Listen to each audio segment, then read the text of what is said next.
जुले खामजांग इनाले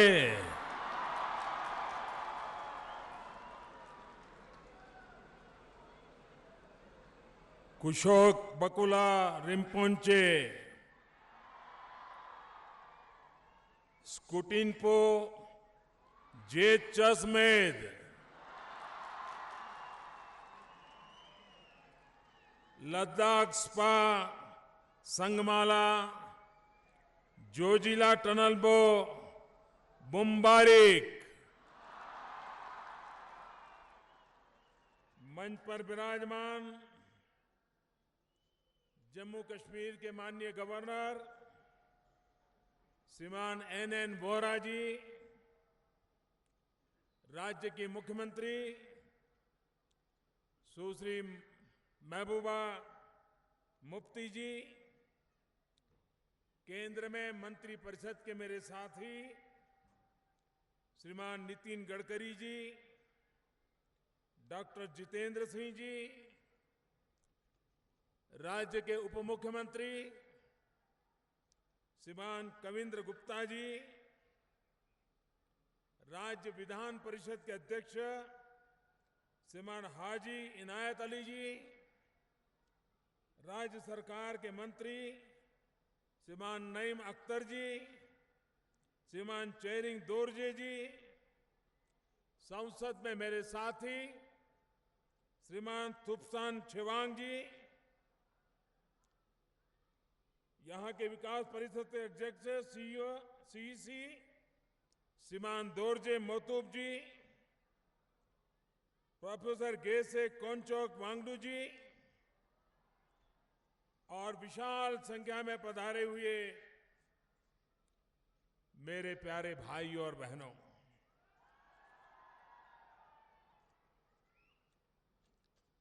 ये क्षेत्र मेरे लिए नया नहीं है।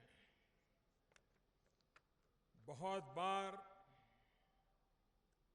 यहां आने का अवसर मिला है, कार्यक्रम ऑर्गेनाइज भी करने का अवसर मिला है, कार्यक्रमों में शरीक होने का भी अवसर मिला है और मेहमान के रूप में भी आने का अवसर मिला है। लेकिन लेह की धरती पर शायद ही इतना बड़ा कार्यक्रम पहले कभी हुआ हो। इतनी बड़ी तादाद में जहां भी मेरी नजर पहुंच रही है, लोग ही लोग नजर आ रहे हैं।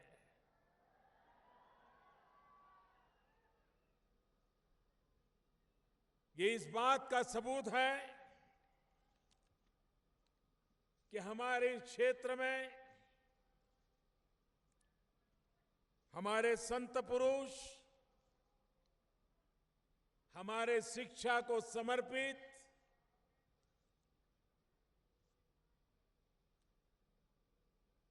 दिलों को दिलों से जोड़ने में जिनकी महारत थी, ऐसे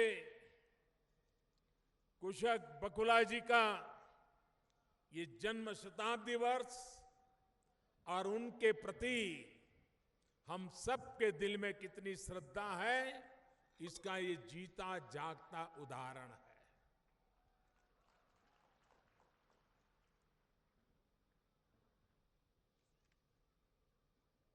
आध्यात्मिक जीवन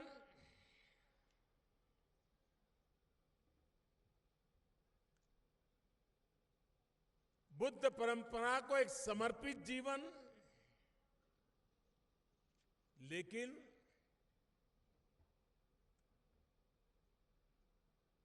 समग्र हिंदुस्तान के विकास के लिए, देश की एकता और अखंडता के लिए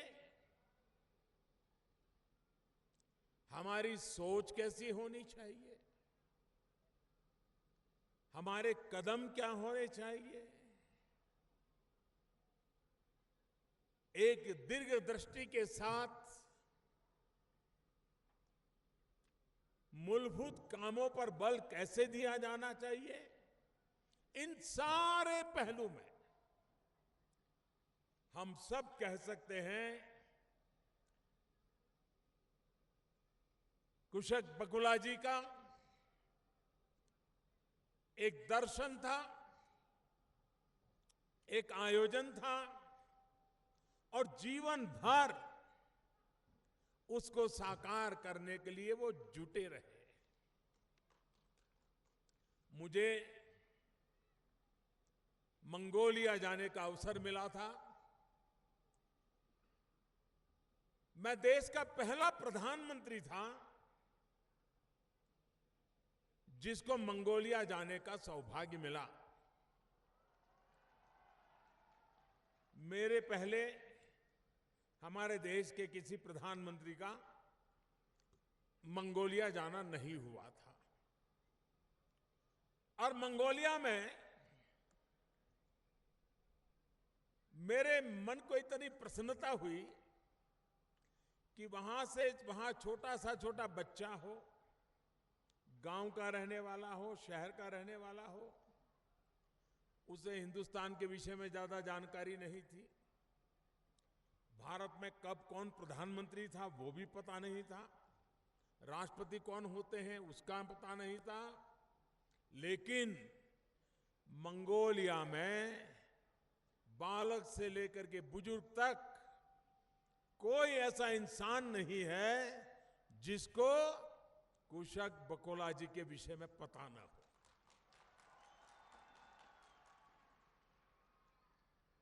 उनके दिमाग में भारत यानी कुशक बकुला जी, और हर कोई मिलेगा वो यहां आए थे, ये काम किया, यहां आए ये किया। शायद डिप्लोमेटिक वर्ल्ड में भी दुनिया में शायद बहुत कम ऐसे डिप्लोमेट के रूप में काम किया होगा जिनको उन देश में लोगों के दिलों में वो जगह है जो उनके राष्ट्र के महापुरुषों के प्रति होती है। वो मैंने मंगोलिया में कुशक बकुला जी के जीवन में देखा था। ये अपने आप में हृदय को स्पर्श करने वाली घटना थी। और उन्होंने वहां एक मोनेस्ट्री बनाई थी। आज भी वो मोनेस्ट्री मंगोलिया के जीवन को लिए, समग्र विश्व के बुद्धिस्ट जगत के लिए एक चेतना का केंद्र बनी हुई है। आज भी वहां पर बुद्ध परंपरा, बुद्ध इतिहास, उसकी संशोधन प्रक्रियाएं, पूरे भंडार हस्तलिखित प्रतों से भरे हुए हैं। और इन सारे काम के पीछे कुशक बकुला जी का एक बहुत बड़ा योगदान था। कभी कभी तो लगता है कि हमारे देश के राजदूत, बहुत सारे उनके जिम्मे काम होते हैं, लेकिन कुछ काम कुशक बकुला जी ने जिस परंपराओं को निभाया है वो दुनिया भर में हमारे राजदूतों को एक मॉडल के रूप में काम आ सके, ऐसा उत्तम काम डिप्लोमेटिक वर्ल्ड के लिए भी आपने किया था।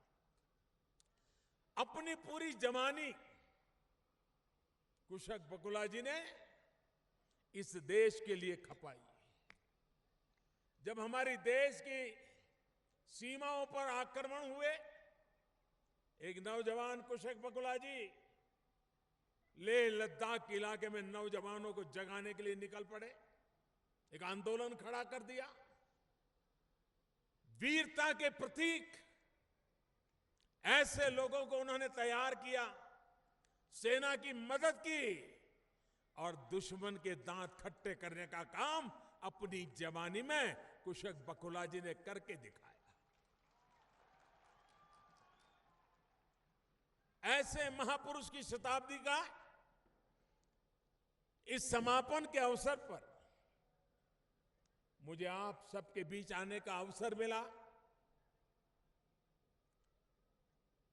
रिम्पोची जी को मुझे श्रद्धांजलि देने का सद्भाग्य प्राप्त हुआ। इसके लिए इस कार्य की योजना समिति के मैं सबका हृदय से आभार व्यक्त करता हूं और मैं उनका अभिनंदन करना चाहता हूं। मेरे लिए खुशी की बात है कि आज मुझे जम्मू कश्मीर के तीनों क्षेत्रों में जाने का एक ही दिन में अवसर मिल रहा है। अभी लेह लद्दाख में आपके बीच में हूं, कुछ घंटों के बाद श्रीनगर पहुंचूंगा और उसके बाद जम्मू में भी कार्यक्रम करूंगा। एक प्रकार से तीनों भूभाग पर विकास के काम को आगे बढ़ाने के लिए आज मुझे आपके बीच आने का अवसर मिला है। और आज एक ही दिन में, और मैं मानता हूं जम्मू कश्मीर के हर नागरिक को, यहां के हर नागरिक को गर्व होगा कि केंद्र और राज्य सरकार मिलकर के विकास को कितनी तेज गति से आगे बढ़ाना चाहते हैं।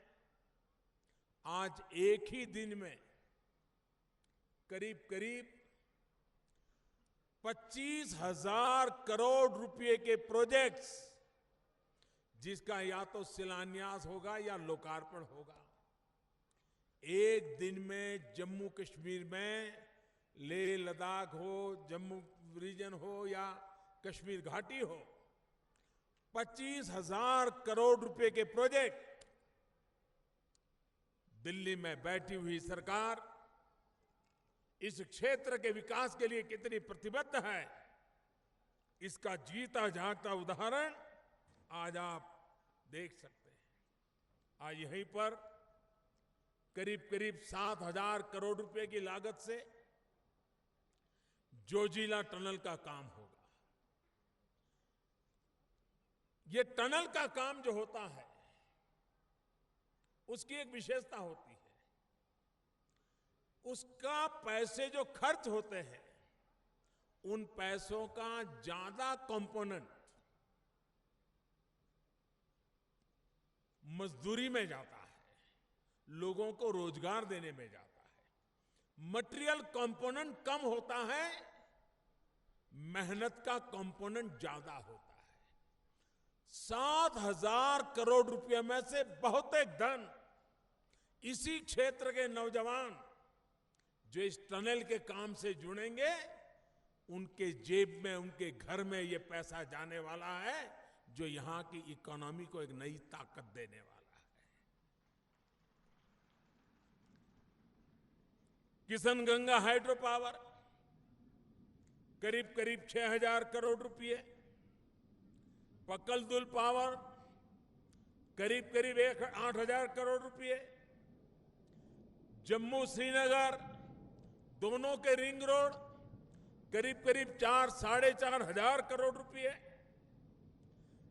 माता वैष्णो देवी की सेवा में अलग अलग प्रोजेक्ट, ये सब मिला करके आज करीब करीब 25,000 करोड़ रुपए यहां के विकास के लिए आज जुड़ रहे हैं। भाइयों बहनों, ये जोजिला टनल ये सिर्फ इंफ्रास्ट्रक्चर का प्रोजेक्ट है ऐसा मत सोचिए, ये टेक्नोलॉजिकल मिरेकल भी है। मैं जब उसका मॉडल अब देख रहा था तो हमारे जो इंजीनियर थे वो मुझे समझा रहे थे कि इस टनल में जो कार्बन डाइऑक्साइड है उसको निकालने के लिए और फ्रेश ऑक्सीजन, फ्रेश एयर उसमें आए, इसके लिए एक चैम्बर बनाई जाएगी, जिस चैम्बर से खुली हवा अंदर आएगी और कार्बन की हवा जो है वो बाहर निकलेगी। और उन्होंने मुझे बताया कुतुब मीनार की जो ऊंचाई है उससे 7 गुनी ऊंचाई वाली ये चैम्बर बनेगी, जहां से शुद्ध हवा नीचे जाएगी और अशुद्ध हवा ऊपर बाहर निकलेगी। आप देखिए कितना बड़ा काम, 7 कुतुब मीनार जितना बड़ा, ये अपने आप में एक बहुत बड़ा मिरेकल टेक्नोलॉजी की दृष्टि से। लेकिन सबसे बड़ी बात है, कुशक बकुला जी ने लेह लद्दाख के हर इंसान को हिंदुस्तान के दिलों के साथ जोड़ने की जिंदगी खपा दी थी। दिलों का मेल, ये उनके दिल की प्राथमिकता थी। जो काम उन्होंने दिलों को जोड़ने के लिए किया, आज ये टनेल हमारे भूभाग को जोड़ने के लिए काम करेगी। और भूभाग को जोड़ने के लिए काम, वो भी एक प्रकार से कुशक बकुला जी का जो सपना था, उस सपने को पूर्ण करने वाली ये काम होगी। मैंने उसमें बहुत सुझाव भी दिए हैं और मंत्रालय उस पर अध्ययन करेगा। समय सीमा कम कैसे हो, कार्य की गति तेज कैसे हो, और इतना बड़ा काम हो रहा है तो यहां के टूरिज्म के लिए पूरक भी अंदर क्या रचनाएं हो, उसके विषय में भी मैं आज जब ये देख रहा था तो मंत्री जी के सामने ये मैंने सारी बातें बताई हैं। उन्होंने कहा है कि वो अध्ययन करवाएंगे। अगर वे जुड़ेंगे तो मैं समझता हूं कि वो भी अपने आप में एक बहुत बड़ा काम होगा। मैं इस क्षेत्र से काफी परिचित रहा हूं और इसलिए मुझे बराबर याद है कि सामान्य तौर में यहां कहा जाता था कि हमारा इलाका 3 चीजों से जाना जाता है, परिचित है: टट्टू, सत्तू और पट्टू। टट्टू, सत्तू और पट्टू, ये एक प्रकार से हमारी पहचान इस इलाके की उस रूप में जाना जाता था। आज उसको आप लोगों ने अपने कौशल्य से, अपने आत्मविश्वास से कहां पहुंचा दिया। अभी गवर्नर साहब मुझे बता रहे थे कि एंटरप्रेन्योरशिप क्या कहते हैं। वो अगर देखनी है तो लेह लद्दाख की महिलाओं में जो ये सामर्थ्य है, एंटरप्रेन्योरशिप का जो उनका विजन है, वो देखने योग्य है। सचमुच में हिंदुस्तान की यूनिवर्सिटीज ने स्टडी करना चाहिए, केस स्टडी करना चाहिए कि ऐसे दुर्गम इलाके जो 6-6, 7-7 महीने सामान्य जीवन से कट जाते हैं, जीवन की हर छोटी मोटी रिक्वायरमेंट को 6-7 महीने के पहले ही ला करके रख देना पड़ता है। ऐसी दुर्गम स्थिति में यहां की माताएं बहनें जीवन भी चलाती हैं, अर्थव्यवस्था भी चलाती हैं और विकास का एक मौका नहीं छोड़ती हैं। ये अपने आप में पूरे हिंदुस्तान की नारी शक्ति के लिए मेरी ये माताएं बहनें गौरव का कारण है। मैं सबसे पहले इन माताओं बहनों को नमन करता हूं, मैं इनका अभिनंदन करता हूं। अकेले लेह लद्दाख 1-1.25 लाख की जनसंख्या, लेकिन और साल में 6-7 महीने सब बंद, मुश्किल से 5 या 6 महीने ही अवसर मिलता है। 5-6 महीने का अवसर के बावजूद भी 1-1.25 लाख की जनसंख्या वाला लेह लद्दाख 2 लाख टूरिस्टों को अट्रैक्ट करता है। 2 लाख टूरिस्ट यहां आते हैं प्रतिदिन। 2000 से ज्यादा तो हवाई यात्रा करके आते हैं। इतना बड़ा टूरिज्म का डेस्टिनेशन लेह लद्दाख। और मुझे बराबर याद है जब मैं संगठन का काम करता था, यहां आता था, तो दिल्ली में जिनको पता होता था कि मैं आज लेह लद्दाख जा रहा हूं, तो मुझे जरूर एक काम बताते थे लोग। वो कहते थे, मोदी जी जब वापस आएंगे तो लेह से थोड़ी सब्जी जरूर ले आइए। और मैं देख रहा था, और इसलिए जो भी लोग यहां आते थे वो कम से कम लगेज लेकर के आते थे, ताकि वापिस जाते समय ज्यादा वजन का वेजिटेबल सब्जी यहां से अपने साथ ले जा सके। इतनी यहां की सब्जी की वाहवाही, उसके टेस्ट की वाहवाही।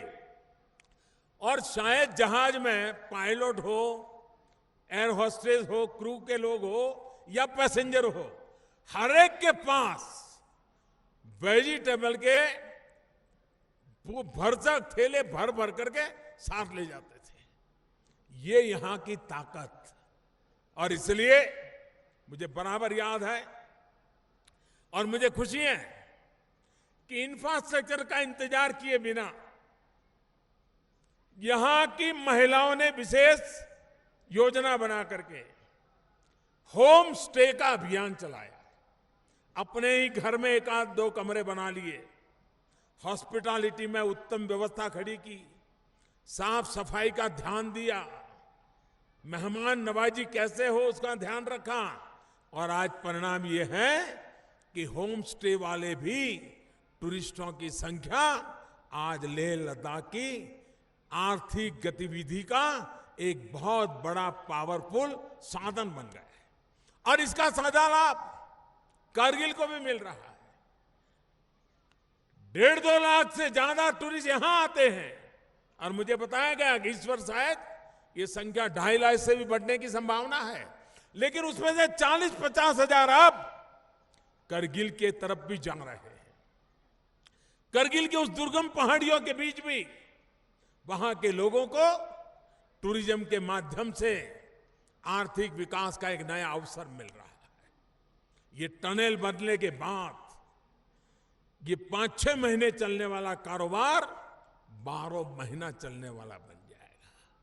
कितनी तेजी से विकास होगा इसका हम अंदाज कर सकते हैं। यहां की शिक्षा की व्यवस्था को उसके कारण कितना बल मिलेगा। यहां की रोजमर्रा की जिंदगी जब सरल हो जाएगी तो जो शक्ति रोजमर्रा की जिंदगी की जद्दोजहद में जाती है, वो शक्ति परिवार के विकास के लिए, बच्चों की पढ़ाई के लिए, नए एडवेंचर प्रोग्राम के लिए यहां के लोगों की वो शक्ति लगेगी। मैंने अभी इस क्षेत्र के कुछ बच्चे मुझे मिलने आए थे गांधीनगर में, दिल्ली मेरे निवास स्थान पर बच्चे आए थे, और मैंने देखा कि यहां के बच्चे स्पोर्ट्स की दुनिया में भी आज कमाल कर रहे हैं। उन स्पोर्ट्स वाले बच्चों से मुझे मिलने का मौका, उन्होंने कहा साहब वो प्राकृतिक कठिनाइयां हैं वही तो हमें चैलेंज देती है, और उसके कारण नीचे से ऊर्जा पैदा होती है, हम उस चैलेंज को पार कर करके आगे निकल जाते हैं। जिस धरती पर इस प्रकार का मिजाज हो, उस मिजाज को प्रकृति के भी परास्त नहीं कर सकती है। प्रकृति को ही वो प्रेरणा बना करके चल पड़ते हैं। इससे बड़ी ताकत शायद ही किसी इलाके को मिल सकती है। भाइयों बहनों, अब 12 महीना कनेक्टिविटी ये अपने आप में एक बहुत बड़ा काम हो रहा है। जम्मू कश्मीर के लिए भारत सरकार ने 80,000 करोड़ रुपए का पैकेज, और जिसको बड़ी मुस्तैदी के साथ राज्य सरकार लागू कर रही है, जिसका लाभ लेह लद्दाख के भी इंफ्रास्ट्रक्चर के विकास के लिए, यहां की भावी विकास के लिए आवश्यक एजुकेशन इंस्टीट्यूशंस के लिए, मेडिकल सुविधाओं के लिए, टूरिज्म डेवलपमेंट के लिए, उन सारे धन का खर्चा हो रहा है, और जिसका लाभ मैं समझता हूं आने वाले दिनों में मिलेगा। जम्मू श्रीनगर एक्सिस और श्रीनगर एक्सिस लेह पर भी काम जारी है। जो रोड का डबलिंग करने का काम था, उस डबलिंग में भी करीब 430 किलोमीटर, और मुझे आज बताया गया कि वो काम भी इतनी तेजी से चला है, अब सिर्फ 10-15 किलोमीटर का काम बच गया है। वो भी करीब 4200 करोड़ रुपए से करगिल जंक्शन नेशनल हाईवे पर भी तेजी से काम चल रहा है। भाइयों बहनों, हम इंफ्रास्ट्रक्चर को इसलिए बढ़ावा दे रहे हैं कि जिसके कारण प्रकृति का आनंद 125 करोड़ देशवासी इस भूभाग पर आने के लिए लाया नहीं रहते हैं। हिंदुस्तान के मुकुटमणि को देखने के लिए हर हिंदुस्तानी के मन में इच्छा रहती है। ये इंफ्रास्ट्रक्चर यहां के भावी जीवन को बदलेगा। हमारे सोलर एनर्जी जो मूवमेंट है सारे हिंदुस्तान में,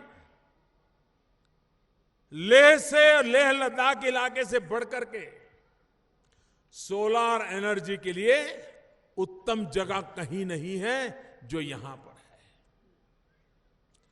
ट्रांसमिशन कठिन हो सकता है, यहां जो बिजली पैदा होगी उसको इवैक्यूएट करने के ले जाना कठिन हो सकता है, लेकिन एक बार वो इंफ्रास्ट्रक्चर बन गया तो हम पूरी मानव जात की सेवा का काम इस लेह लद्दाख की धरती से कर पाएंगे और उस सपने को लेकर के भी हम लोग आगे चल रहे हैं। यहां का एग्रीकल्चर सेक्टर, यहां कुछ चीजें ऐसी पैदा होती हैं जो हिंदुस्तान के किसी कोने में मिलती नहीं है। उसकी प्रॉपर्टी वैल्यू इतनी है, उसकी न्यूट्रिशनल वैल्यू इतनी है, उसकी एरोमेटिक वैल्यू भी इतनी है। आज दुनिया में एरोमेटिक इंडस्ट्री, एरोमा का काम इतनी तेजी से ग्रो कर रहा है और लोग जो होलिस्टिक लाइफस्टाइल को पसंद करते हैं वे नेचुरल एरोमा की तरफ बहुत तेजी से बढ़ रहे हैं, केमिकल से छुटकारा चाहते हैं। अगर इस एरोमा का उपयोग हमारी इस धरती की जो नेचुरल प्रॉपर्टी है हम उसके साथ जोड़ करके करना चाहते हैं, आने वाले दिनों में भारत सरकार agriculture universities, agriculture value addition काम करने वाले लोग इस एरोमा के काम को कैसे बढ़ावा दें और ताकि लोकल ही प्रोसेस हो और वो प्रोडक्ट दुनिया के बाजार में जाए, नेचुरल वेल्थ के रूप में जाए, नेचुरल प्रॉपर्टी के रूप में जाए, उस दिशा में भी इंफ्रास्ट्रक्चर करके इस अरोमा मिशन को हम और आगे बढ़ाना चाहते हैं। और मुझे लगता है कि हमारी जो council of scientific research and industry research का काम करने वाली संस्था है वो इसको और एरोमेटिक प्लांट के लिए बल देगी और इस क्षेत्र का भी उपयोग करेगी। भाइयों बहनों, अप्रैल महीने में देश में खबर पहुंची, देश में खुशी का माहौल छा गया। क्या कारण था? हमारे देश में जब 2014 में हमने कार्यभार संभाला तो हम चाहते थे कि देश को एक समस्याओं से मुक्ति दिलाने की दिशा में काम करना चाहिए।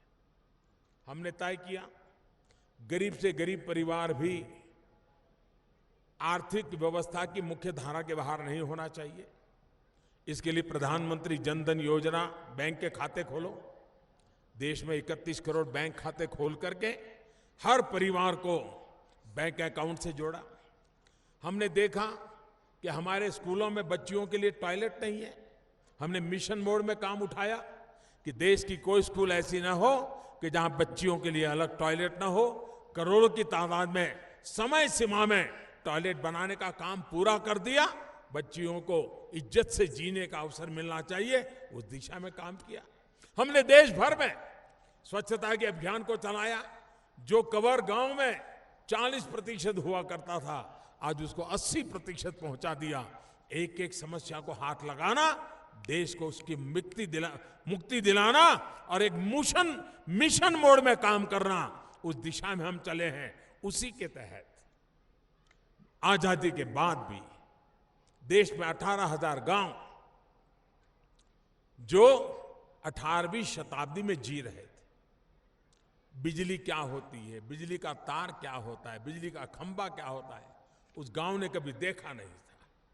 कठिन गांव थे, उपेक्षित गांव थे, किसी चुनाव में कोई उसकी चर्चा तक नहीं करता था। किसी सरकार के लिए वो प्रायोरिटी नहीं था। होता है, होगा तब देखा जाएगा, जरूरत पड़ेगी तो करेंगे, इसी भाव से चलता था। हमने तय किया 1000 दिन में इस काम को पूरा करना है। जम्मू कश्मीर की धरती पर भी 19 गांव ऐसे थे, और जहां पर ट्रांसफार्मर भी अगर ले जाना है तो 10-10 दिन तक कंधे पर उठा करके ले जाना पड़े, ऐसे दुर्गम स्थानों पर भी काम पूरा किया। और आज जम्मू कश्मीर के हर गांव में बिजली पहुंचाने का काम पूरा हो गया। हिंदुस्तान के हर गांव में बिजली पहुंचाने का काम पूरा हो गया।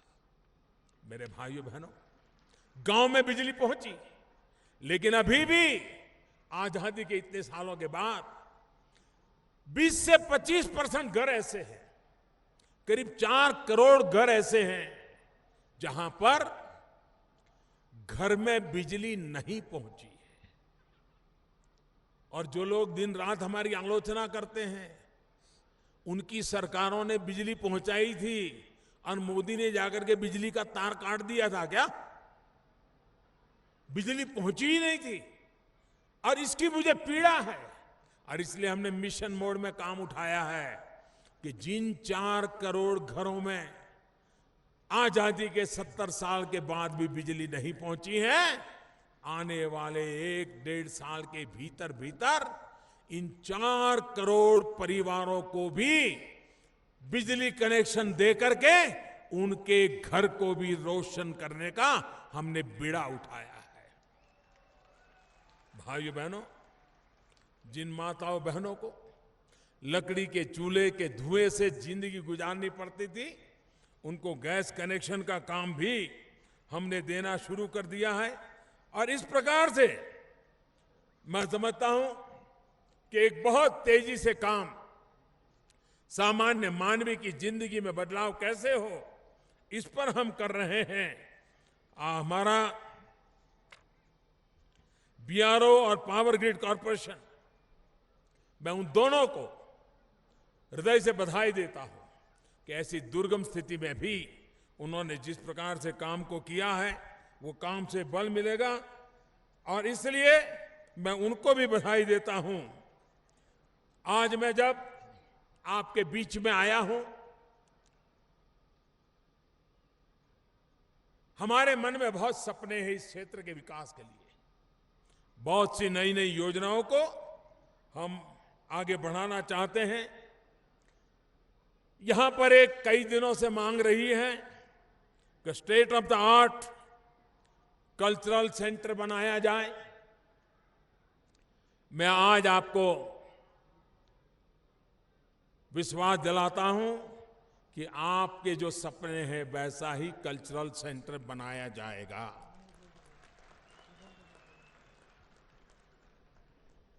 और वो टूरिज्म के अंदर भी एक नजराना होगा। इसके साथ साथ जो आपने तो मांगा नहीं है, लेकिन मेरा मन करता है कि उसको भी मुझे करना है, और वो इस क्षेत्र का पूरा इतिहास, यहां की सांस्कृतिक परंपराएं, यहां की वीर गाथा है, यहां का सामाजिक जीवन, यहां की जीवन शैली, यहां का खान पान, यहां के कपड़े, सारे विषयों को केंद्रित करते हुए एक वर्चुअल म्यूजियम भी यहां पर बनाया जाए, ताकि देश और दुनिया से जो रिसर्च करने आएंगे उनको एक ही जगह पर, जो देखने के लिए आएंगे, टूरिस्ट आएंगे, उनको भी बहुत बड़ा अवसर मिलेगा। और इसलिए एक आधुनिक डिजिटल म्यूजियम यहां पर निर्माण करने का भी हम काम करेंगे, उसका लाभ होगा। मुझे यह भी बताया गया कि यहां का जिला अस्पताल बहुत अच्छा है। यहां के लोगों की इच्छा है कि यहां पर एक मेडिकल कॉलेज होनी चाहिए।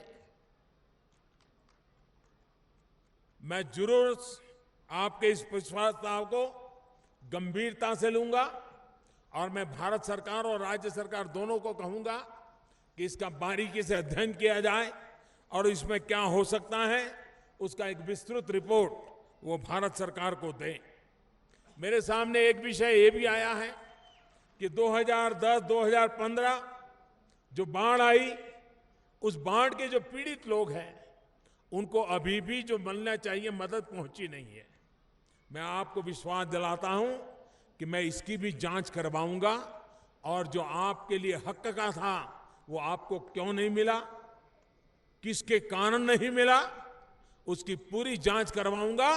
और जो लाभार्थी रह गए हैं, सरकार की जो कमियां हैं उन्हें दूर कर करके वो भी काम पूरा, जितने इश्यू लटके पड़े हैं उसको पूरा करने की दिशा में सरकार में जो भी सख्ती करनी पड़ेगी उसको सख्ती करूंगा, उसकी बारीकी से समीक्षा करूंगा।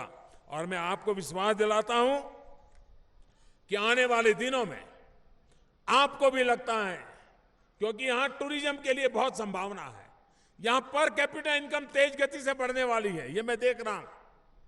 एक प्रकार से पूरे कश्मीर घाटी की जो अर्थव्यवस्था है उसको भी खींचने की ताकत अब लेह और लद्दाख में आ रही है। बहुत बड़ा काम आपने विकास कर करके कैसे आगे बढ़ाया जा सकता है इसका नमूना दे दिया है। जम्मू और घाटी के लोगों को सिखाने का काम, प्रेरणा देने का काम ये लेह लद्दाख के लोगों ने करके दिखाया है, कठिनाइयों के बावजूद भी करके दिखाया है। और इसलिए लेह लद्दाख के लोगों ने जो काम किया है वो आने वाले दिनों में कश्मीर घाटी को भी सीखना पड़ेगा और जम्मू के लोगों को भी सीखना पड़ेगा। जो आपने करके दिखाया वो उनको भी कभी न कभी करके दिखाना पड़ेगा। ये एक उत्तम काम आपने किया है, इसलिए आप बधाई के पात्र हैं।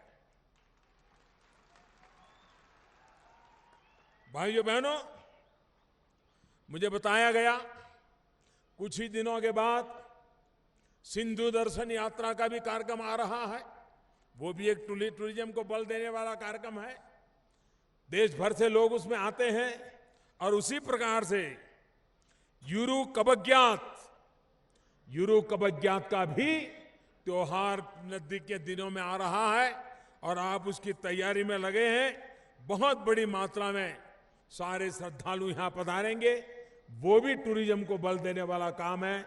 मैं फिर एक बार आज लेह लद्दाख की धरती पर इतने बड़े एक प्रोजेक्ट का मुझे शुभारंभ करने का अवसर मिला है, उसका शिलान्यास करने का अवसर मिला है। उसी प्रकार से आज हम सबके प्रेरणा स्रोत और जिनके लिए अटल जी ने एक महान संत के रूप में श्रद्धांजलि दी थी, ऐसे महान संत, उनकी शताब्दी का समापन में भी आपके बीच आने का अवसर मिला। मैं आपका बहुत बहुत आभारी हूं। थुकचे छे यांग जालिन, यांग जालिन, यांग जालिन।